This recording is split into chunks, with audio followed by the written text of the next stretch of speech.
What's going on, guys? This is TSL Saint and welcome to another Division video. Today I'm going to be speaking about the best way to utilize your build construction. By this I mean the best way to make the most out of your build, and I'm going to be showing you my hybrid high-end build to sort of show you the way that I'm playing in the Dark Zone right now.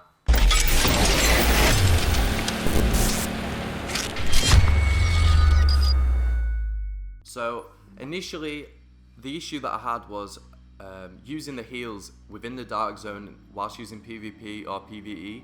My heals with my regular high-end build were not working whatsoever. By not working, what I mean is they weren't efficient enough. So like everybody else seems to be doing, I sort of assumed that, you know, it's to do with the amount of skill power I've been using. In order to capitalize on the effect of the heal, I needed to reevaluate the way in which I'm playing the game. Now, usually I would go straight up glass cannon. I would be firearms and a little bit of stamina, everything rolled onto health, etc.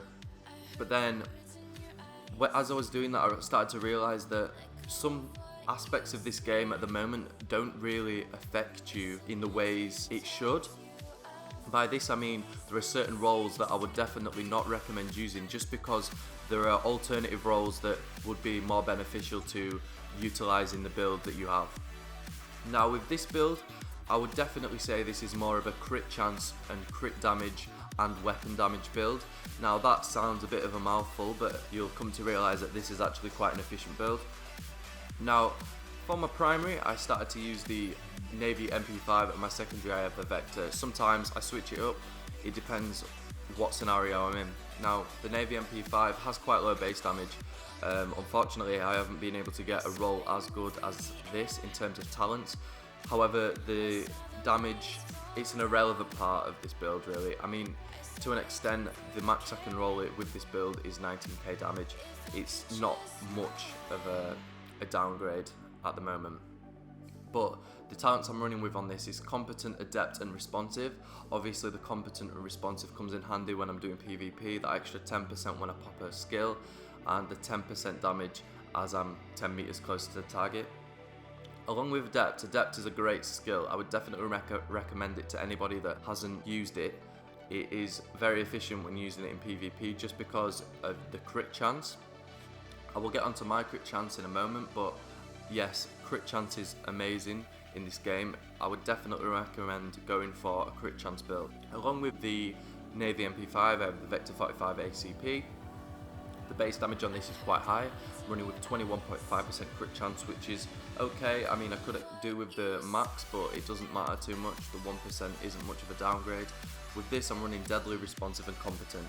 Instead of running with adept, I decided to go with responsive because, as I said, as I get into my crit chance, you'll come to realise that adept isn't that useful for myself unless I haven't got my pulse up and ready. Moving on to the gear then, I am running with 3 exotics and 3 high ends.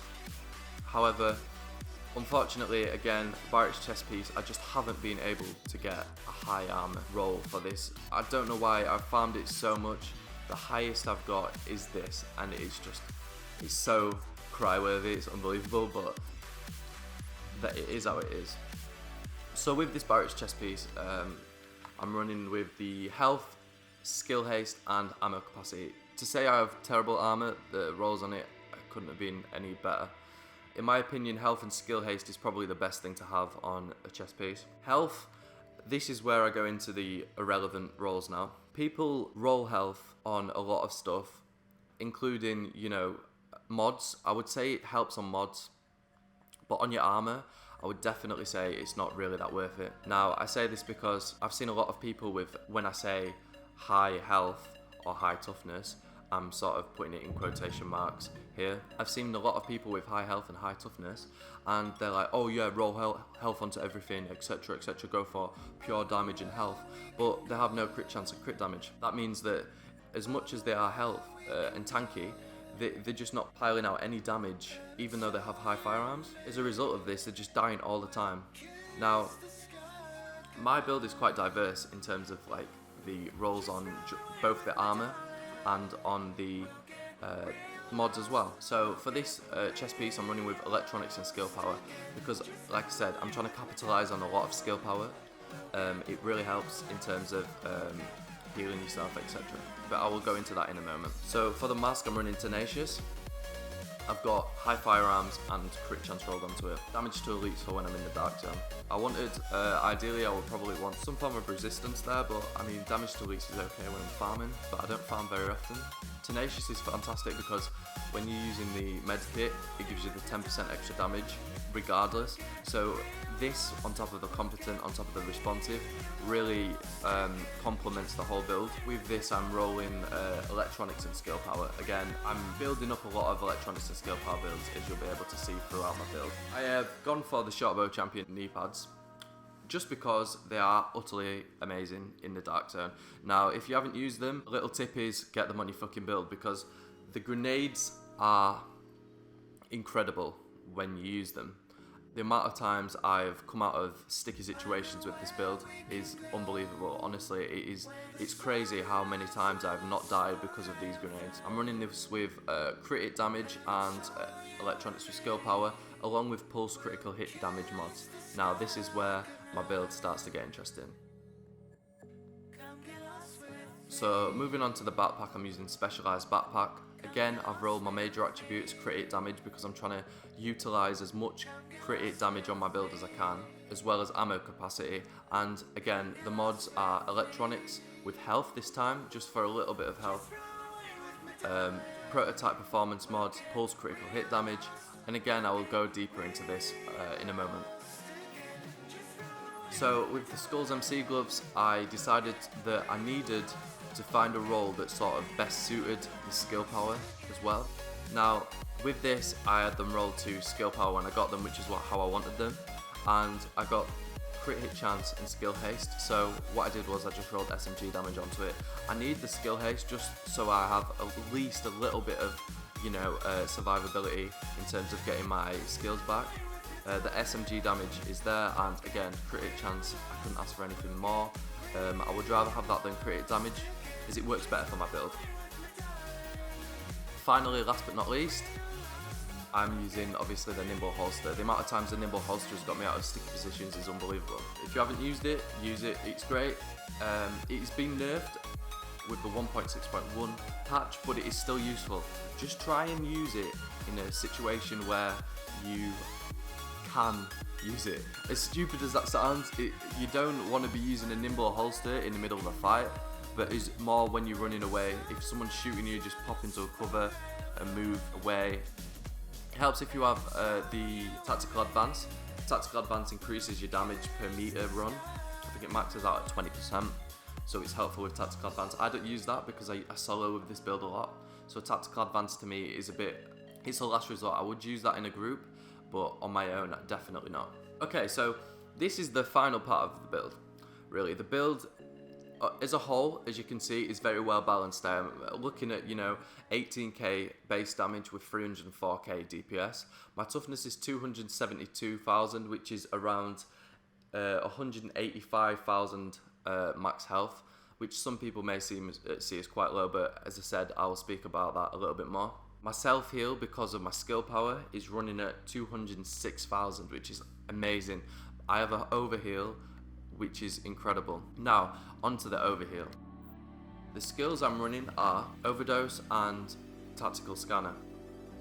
The reason I'm running Overdose over anything is because of just that pure heal.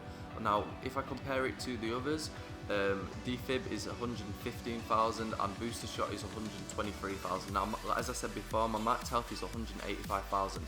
So if I go straight down to the lowest my health is, the lowest part of my health, and I pop a heal, it doesn't just heal me fully, it goes straight into an overdose, so nobody can at all hurt me. What I mean by that is because my survivability, because of this heal, is increased. It's almost as if I have doubled my health, which is why I think that health on armor is very irrelevant.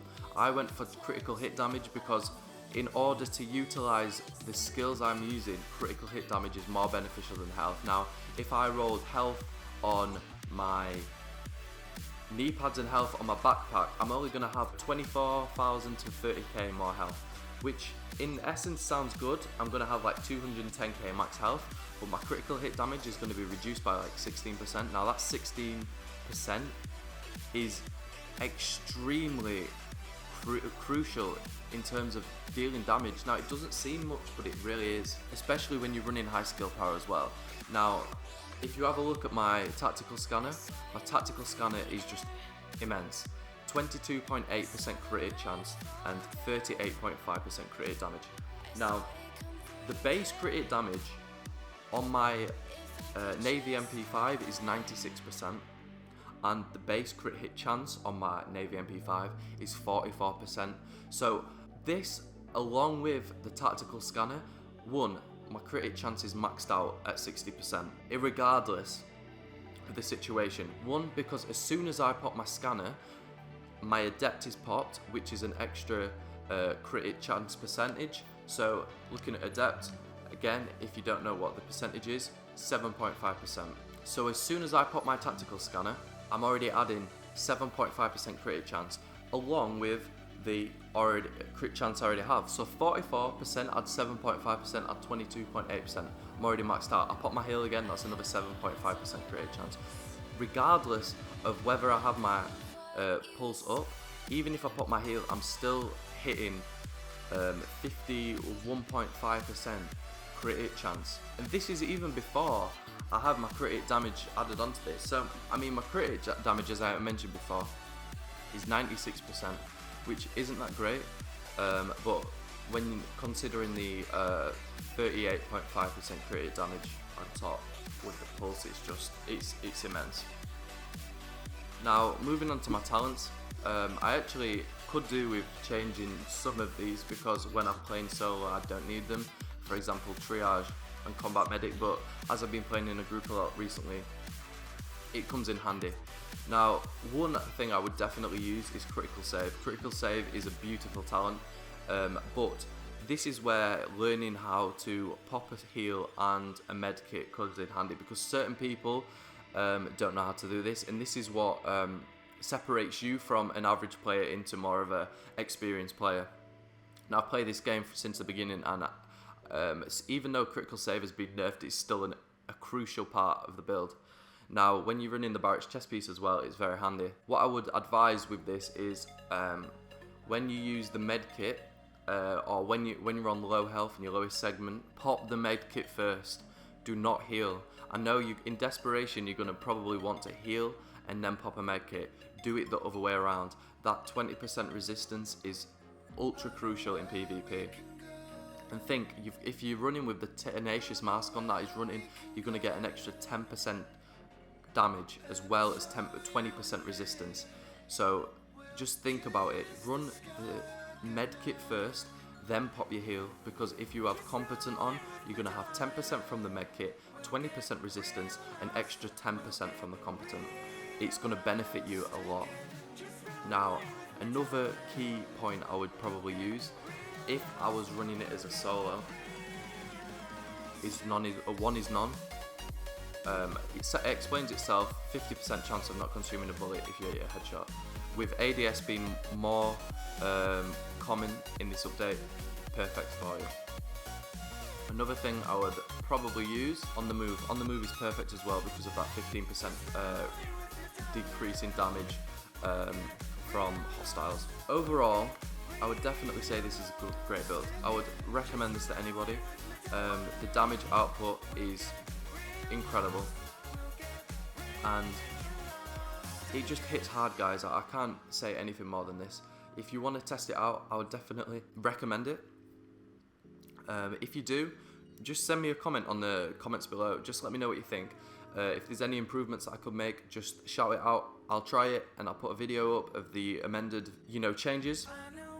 And if you have any questions, feel free to just ask. Message me on the Xbox, TSL Saint, or if you want any advice with your builds, any videos regarding playstyle, anything like that, just hit me up with a message and I'll get straight back to you guys. Anyway, take care of yourselves, guys. Keep playing, keep running the Dark Zone, and enjoy the game. Don't forget to like, comment and subscribe for more content. I'm going to be producing content quite often, not just of The Division but of other games as well, so your support will be great. me down.